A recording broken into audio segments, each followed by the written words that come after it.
Дүниетану сабағы.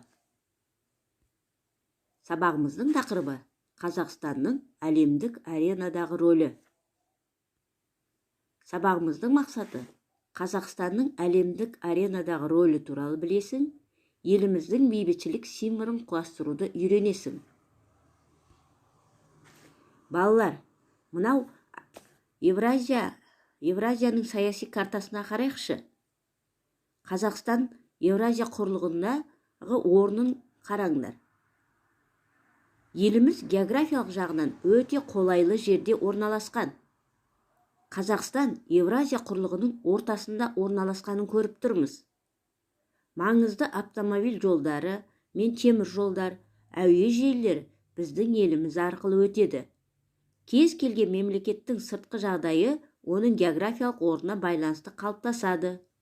Әр мемлекет экономикалық жағдайына қарай көрші елдермен байланыстар орнатады.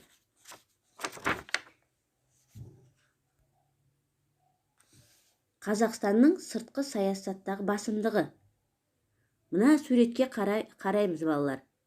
Қазақстан Ресеймен тығыз экономикалық және мәдени байланыстар орнатқан.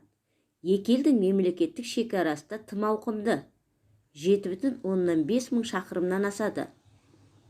1991 жылы КСРО ыдырағаннан кейін тәуелсіз мемлекеттер достастығы құрылды. Қазақстанның оңтүстіктегі жақын көршілері Өзбекстан, Қырғызстан, Түркменстанмен, сондай-ақ ТМД-ның басқа да елдермен достық іскерлік қарым-қатынастары артып келеді. Қытай елінің Қазақстанмен арадағы сауда байланысы Ресейден кейінгі екінші орында. Қазақстан, ақш, Франция, Германия сияқты әлемдегі жетекші елдермен де жан-жақты байланыста. Балалар, Қазақстанның әлемдік аренадағы рөлі жылдан жылға артып келеді. Еліміз 70-ке жуық халықаралық ұйымның белсенді мүшесі. 1992 жылғы 2 наурыздан бастап Қазақстан Біріккен ұлттар ұйымына қабылданған. Біріккен ұлттар ұйымының құрамында 193 ел бар. Еліміздің ядролық қарусыз өмірге деген ұмтылысын бүкіл әлем жоғары бағалады. 1991 жылы 29 тамызда Қазақстанның тұңғыш президенті Нұрсұлтан Назарбаев бейбітшілік 21 ғасыр манифесін жариялады. Осы манифесінде ядролық қарудан бас тартуға шақырды. Елбасы Нұрсұлтан Әбішұлы Назарбаевтың бастамасы бойынша 29 тамыз халықаралық ядролық сынақтарға қарсы іс-қимыл күні деп жарияланды.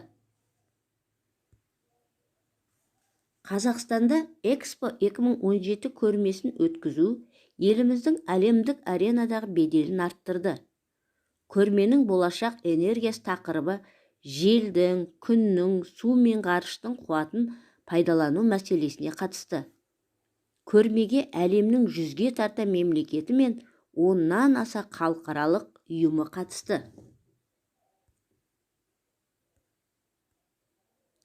Балалар, енді тапсырма.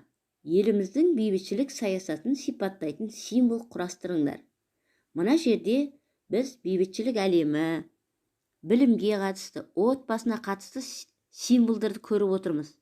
Енді сендер дәптерлеріңе осындай еліміздің бейбітшілік саясатына байланысты символ құрастырып салыңдар.